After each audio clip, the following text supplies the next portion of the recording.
Welcome everybody to this discussion and demonstration series.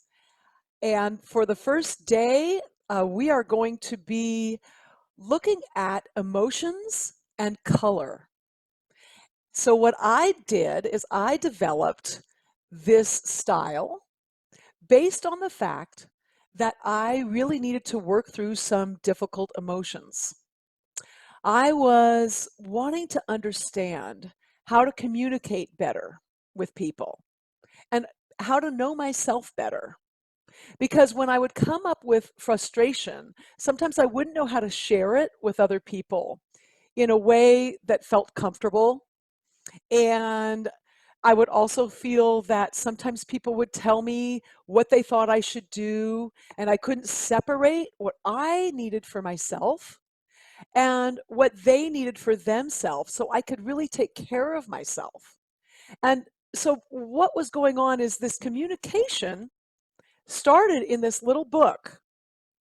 I had breast cancer many years ago, and I started this little book, which helped me to get through some of these emotions and feelings.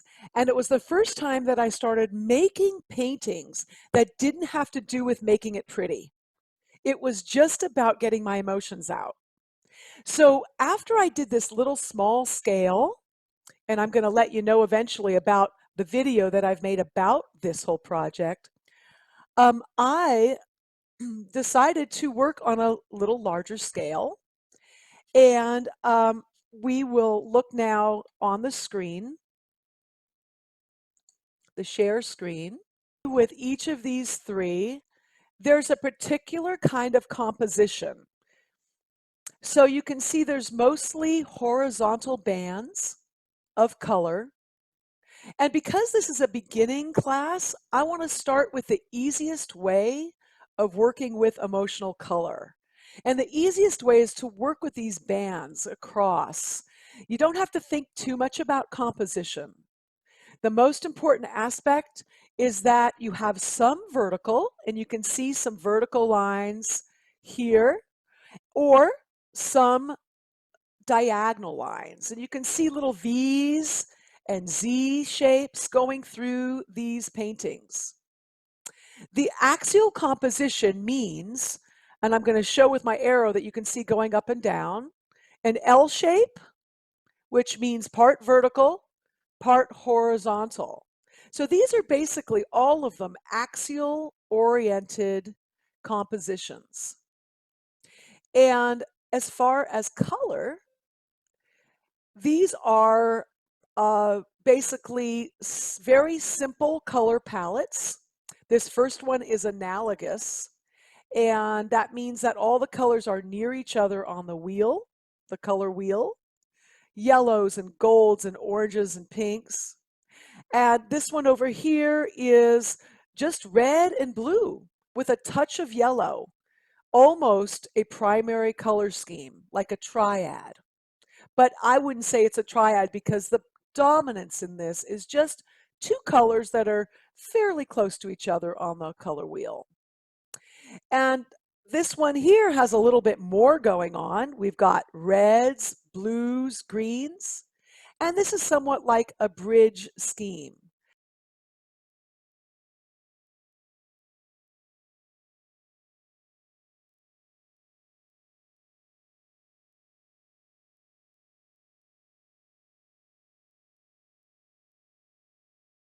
Analogous means that you use four colors in a row, or you use any of the four colors that are in a row. You could just use two if you like.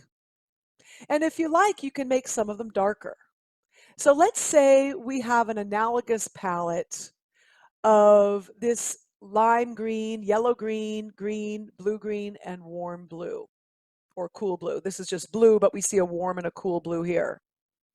If I want to make any of these darker, I will take the opposite color, which is called its complement, and add it just a little bit. You can see in these wands here that a semi-neutral color has been made of the green right in here.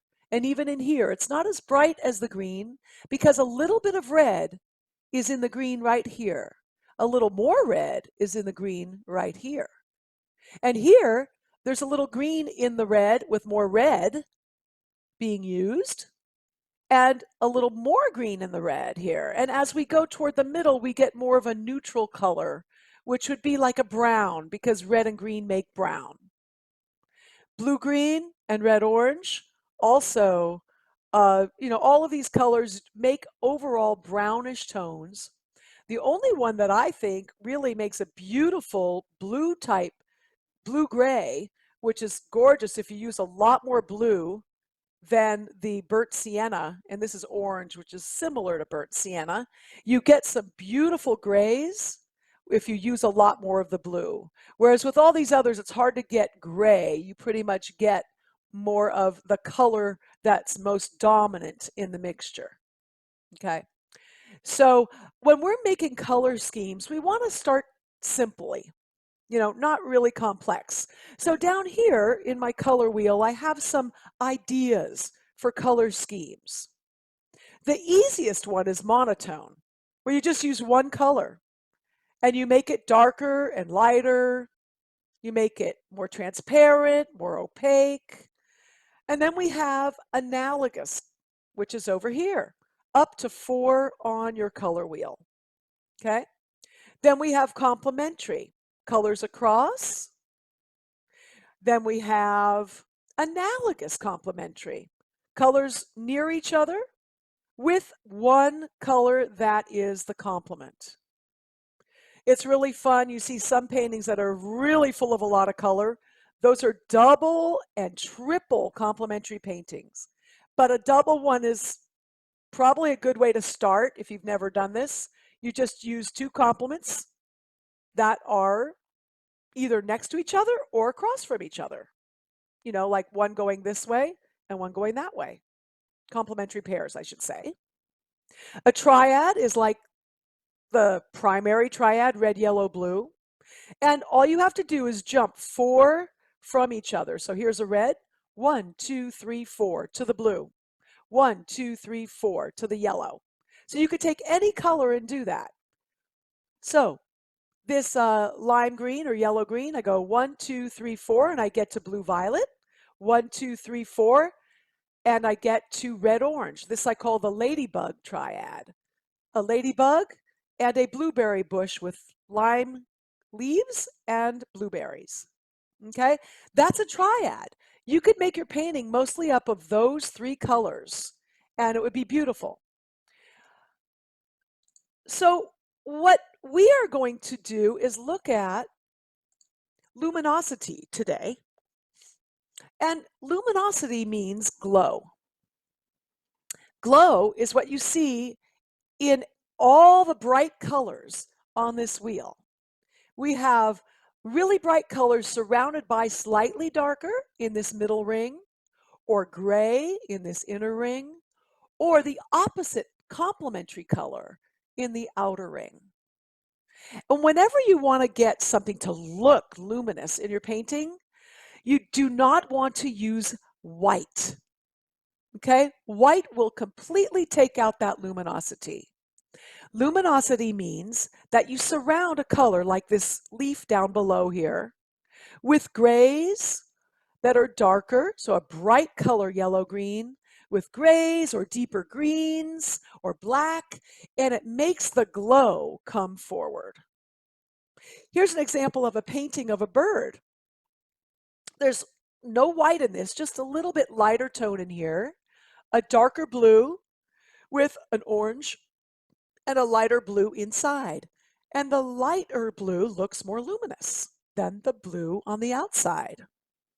Okay, so these are ways to look at it. Here's another one where the cantaloupe is orange here, and it's made bright in the middle there by the deeper orange and greenish tone here, and the blue, very dark, on the outside. So we're getting a luminous quality. So we're also going to look at one more thing before I start painting.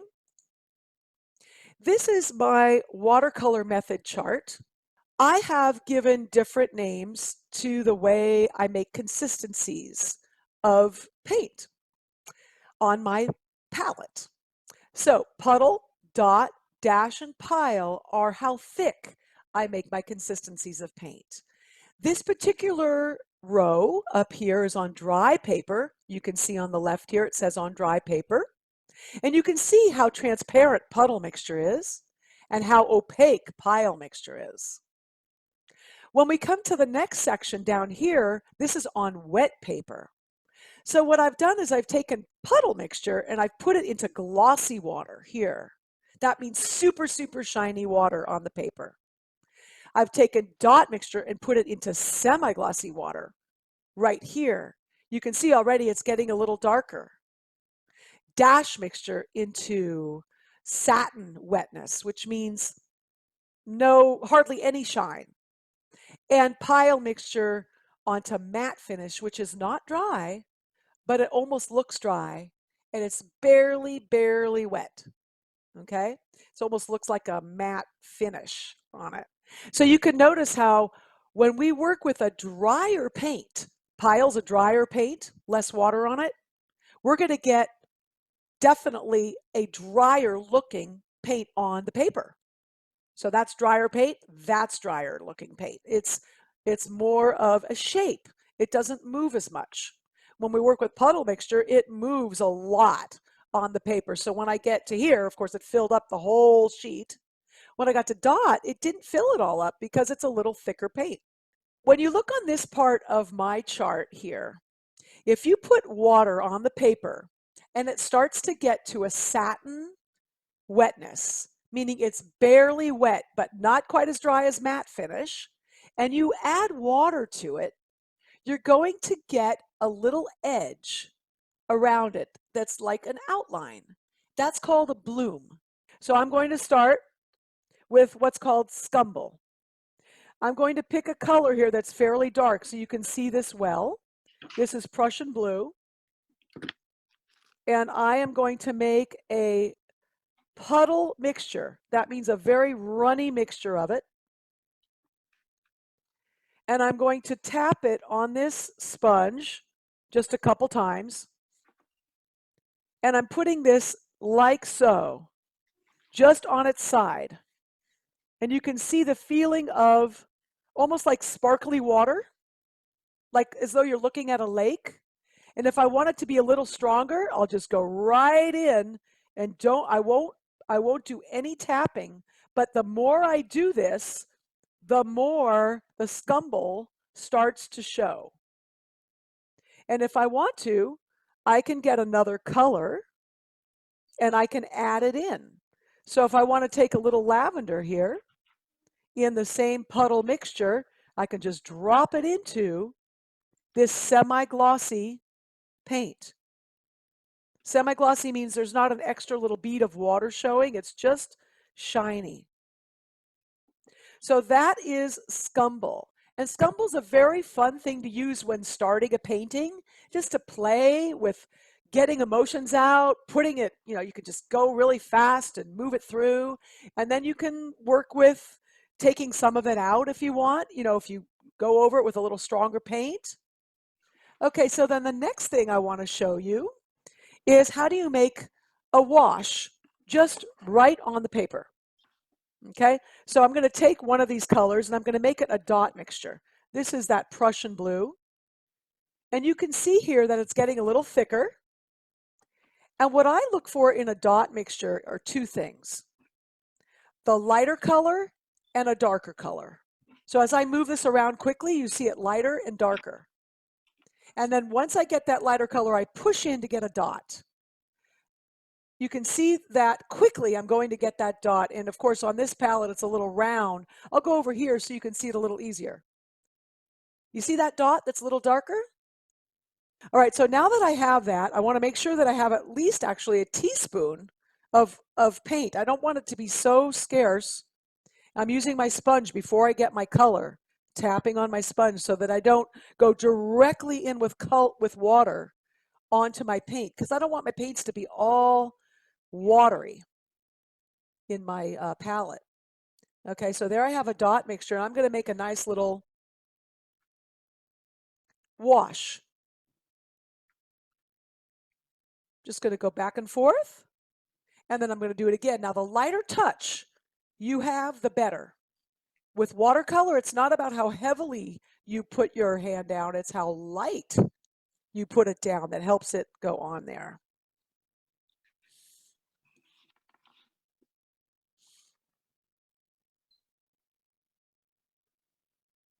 All right, so we have a nice wash. Now, if you want to make it more even, you could add a little more here and just let it drop, let it move a little bit more. And you should get a little bead on the bottom eventually. This is a rather thick paint, so I'm going to just get a little bit more on there to see if we can get a little bead on the bottom, because I want to show you what that looks like. So that means it's not moving real fast. So there's a little bead on the bottom. It's like a little portion there. And if the bottom is flat like that, then I can tap on my sponge and then go across and lift that out. It was glossy, wetness. The whole thing was very, very shiny at first. And I think before I was mentioning that the paper could be made glossy with water, but you could also get glossy with paint. It's really just about the wetness of the paper in general. And then you take off the little bead and you get what's called semi-gloss. I'm going to use this puddle mixture of a lighter blue here and make another area. Because sometimes certain colors are a little thicker than others, and it'll be easier to see a bloom in a paint that's a little less viscous overall. And this paint is definitely going on a little more smoothly. It's running faster. And it's cerulean blue or sky blue type color. So I'm going to let both of those dry a little bit before I show you the next section. If I take another color here, let's say ultramarine blue.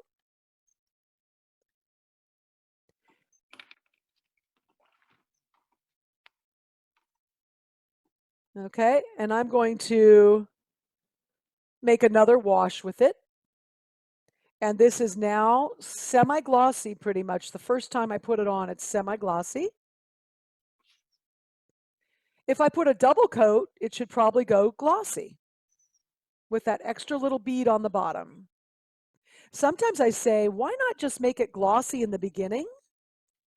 And then watch the little bead form on one end. It's very small, but there's a little bead on the bottom. I'm going to tap here and take a little bit off with my brush. And now I'm going to charge in color, and I'm going to turn this to a lime green. I'll turn this around a little bit here so it's closer to me. So if I want to go to lime green, I'm first going to start with a darker green that's closer to the blue and mix it into the blue that I had originally made and make it a little thinner, more like a little, almost a puddle mixture, really, really thin, and drop it in. It's going to push a little bit of the blue away. And you think, well, how am I going to get to that light green from this green? Well, if you keep going and you make this a little lighter by tapping on your sponge, lifting out a little bit, you can see it's a little more transparent than the blue. Now I'm going to go to my yellow, because some of you may not have a light green. So I'm going to clean my brush well, grab my Bumblebee yellow, which is American Journey brand, and I'm going to add a little green to it here. I don't want it to be a lime green yet. I'm going to move it slowly to that lime green and push it into the color. It's like I'm going around the color wheel. Now I notice that it's drier up here, and I'm always looking, is watercolor paper getting drier? Is it not? I'm going to get some form of a bloom up here because this part right up here is not very wet. It's not very shiny. I don't know if you can see that very well. So I just want to share that with you as I'm going to let that happen. So you notice how this is starting to get lighter up here. I'm going to take one more bit of color, a little yellow, and I'm going to mix it into this green here so that it gets even lighter. I have to clean my brush every time I go into yellow because yellow is one of those colors you don't want to dirty up. A little more there. That's a little more what I want. A dot mixture at this point. It's okay if you use puddle or dot as long as it's moving. And you can see now that I've shifted this from a darker green to a lighter green. And in fact, if you want to go to yellow, you could keep going. If you wanted to go to orange, you could keep going. It's an amazing thing as long as this is staying wet. That's called charging in color. But the most important thing is to make sure you're going around the color wheel. If you skip immediately to orange, then you will not get the orange you want. This is almost matte finish right here. Dropping water. It's not dry. It almost looks dry, but it's not dry.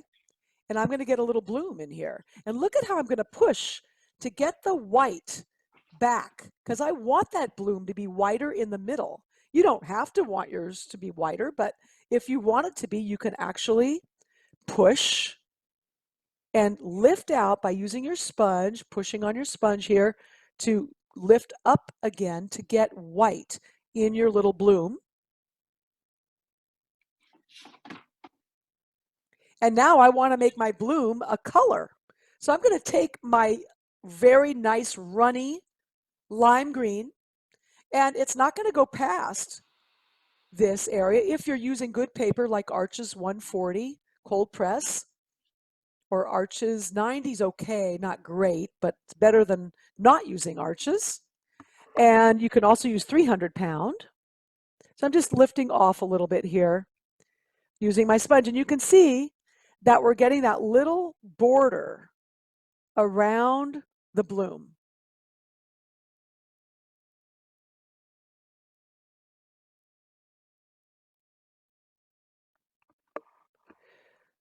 So I'm going to get ready for an emotional color painting.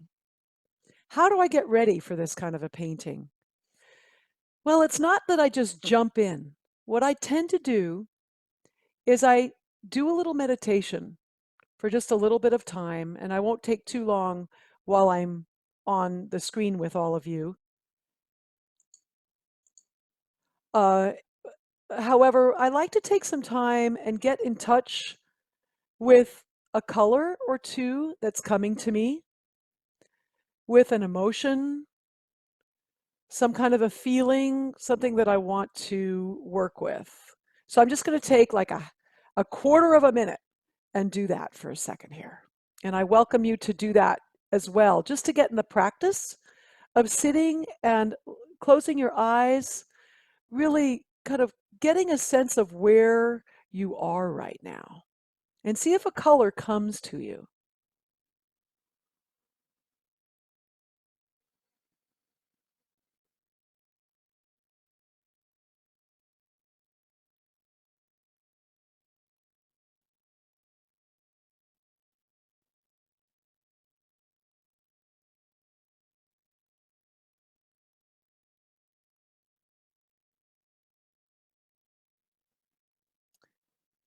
So I'm wanting to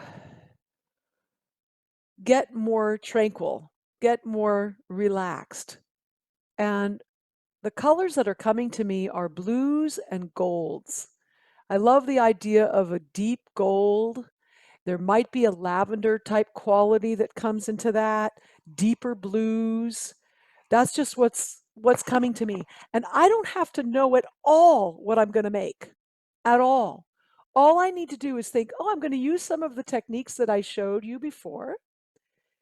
And I'm going to keep this an axial type format, just bands of color, a little bit of vertical, a little bit of horizontal. So I'm putting some water on my palette now. And I'm going to start with, I think, a little bit of this quinacridone gold.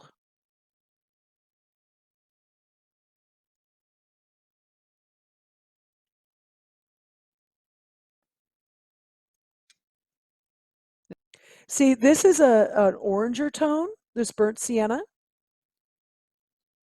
And I'll tell you what kind of mixture this is. So we've got a thin dot mixture. So there's still a dot that can be seen, but it's fairly thin. I'm not going to be explaining all that I'll be doing as I'm painting, because one thing about emotional color painting is it's more from subconscious. It's not something that we explain. So just keep in mind as I'm painting, if I'm not talking a lot, it's more about the feeling of what I'm doing. And you can see the techniques that I've already shown by just watching. So I'll talk a little bit here and there.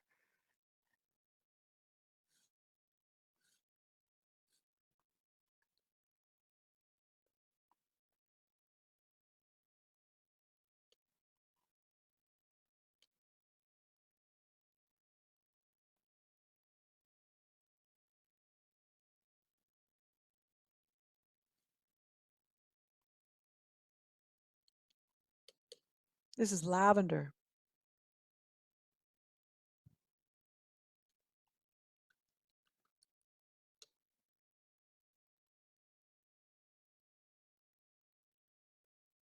Ultramarine blue.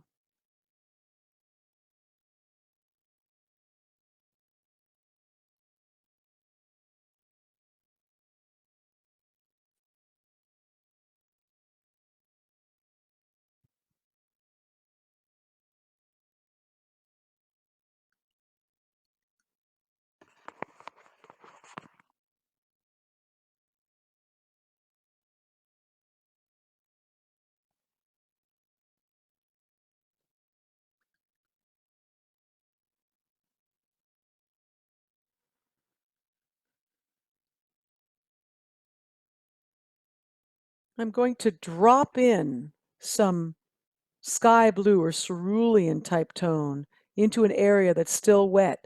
If I do it a little bit thinner, it will push in like what I was showing you before. And that's called charging in color. I'm charging in a little bit into that blue area there. And if I want to make this ultramarine blue darker, I'm going to go to my burnt sienna after tapping on the sponge a little. Get a little more blue.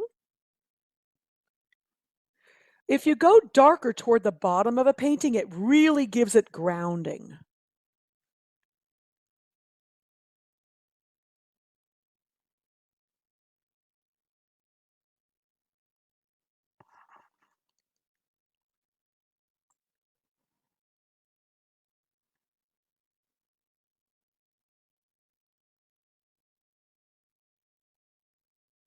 Charging in that quinacridone gold.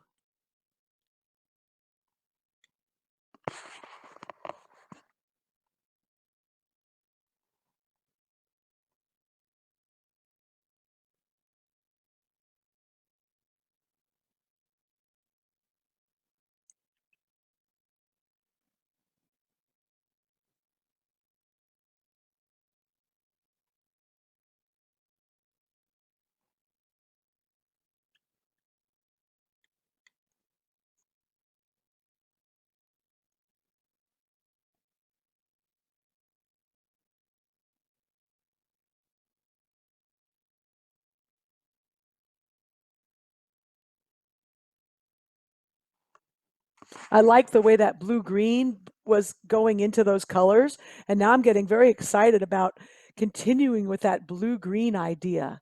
I might change my entire color scheme as I do this. But the thing is, I don't want to go too complex in the end. I want it to stay fairly simple in color scheme.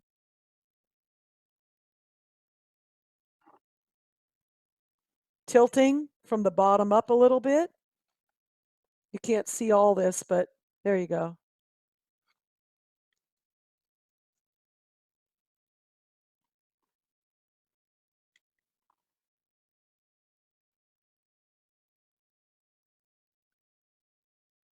Lots of quin gold here.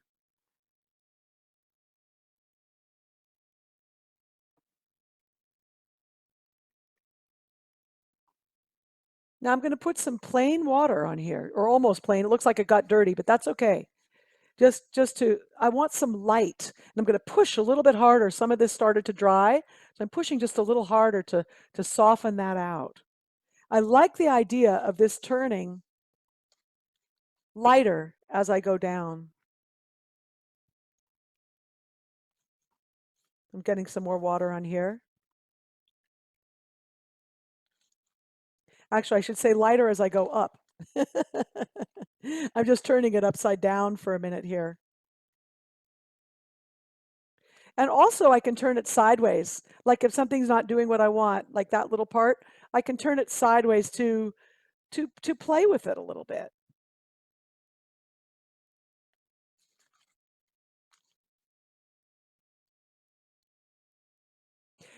This is almost like a little gradation up here. So what I'm going to do is I'm going to turn it back this way and I'm going to play with the yellow right up here and slowly bring it down without stopping, like a gradation.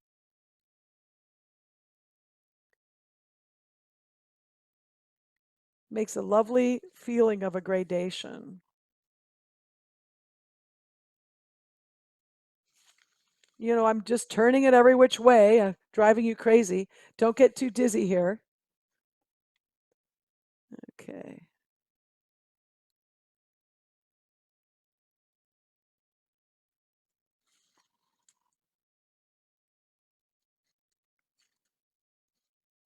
Quinacridone gold again.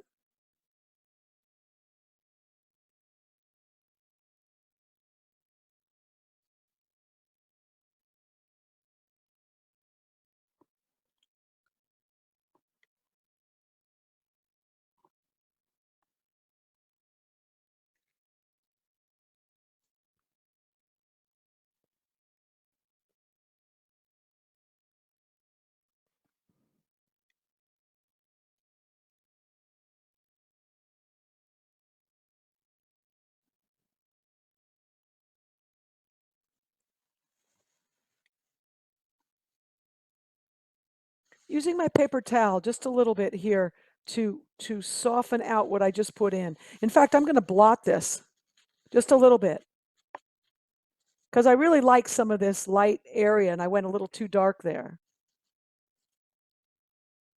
I'm also going to use a flat brush that's a very easy, really nice edge to it.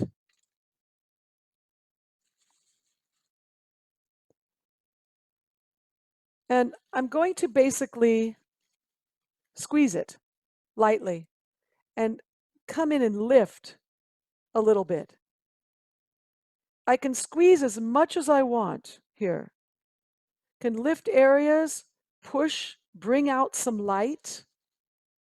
Clean my brush periodically. See how this is still wet? So I can play with some lightening of some of these darker areas.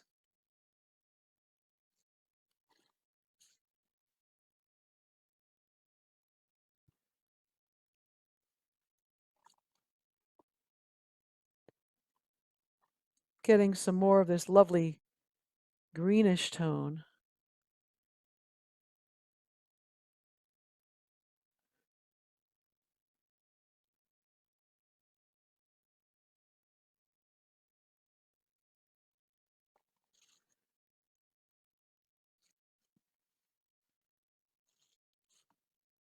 Often my emotional colors, color works look a little bit like water, ocean, landscape without actually being a landscape. But I love landscape, so it just influences the paintings that I make.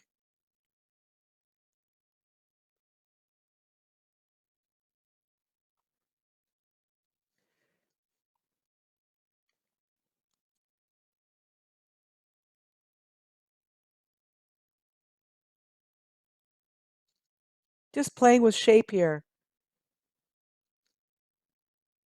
Now I do want just a little bit of depth on the top so that when the painting is done and I take off the tape, I can see something on the edge. Otherwise it'll be too light. I won't see what's going on there. So I'm going to just do something very subtle up here with the gold, just to finish it off.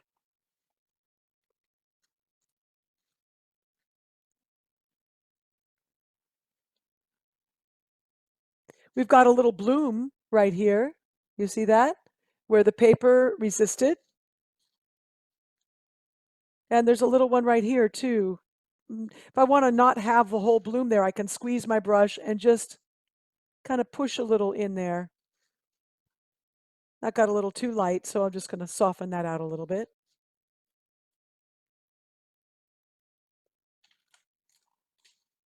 There was something on the way of the painting there, some tape that was showing up. Sorry about that. Kind of ruined your view for a bit there.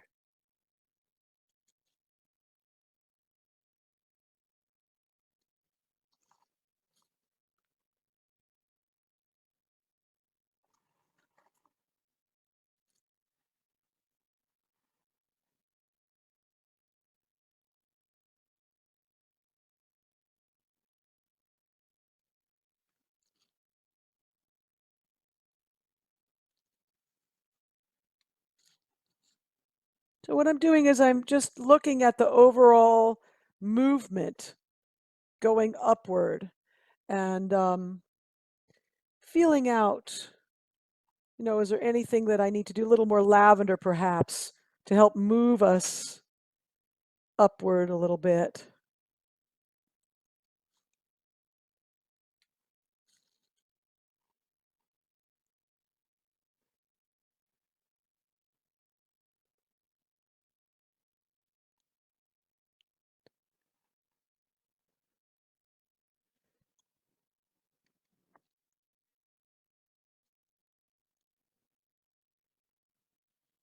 Now, the only last thing that I'd like to do is bring a little more light into this lower area. So I'm going to lift a little more right in here. Just bring that light really a little more strongly into a touch of this area. Bring it down. Just to kind of move through with that light.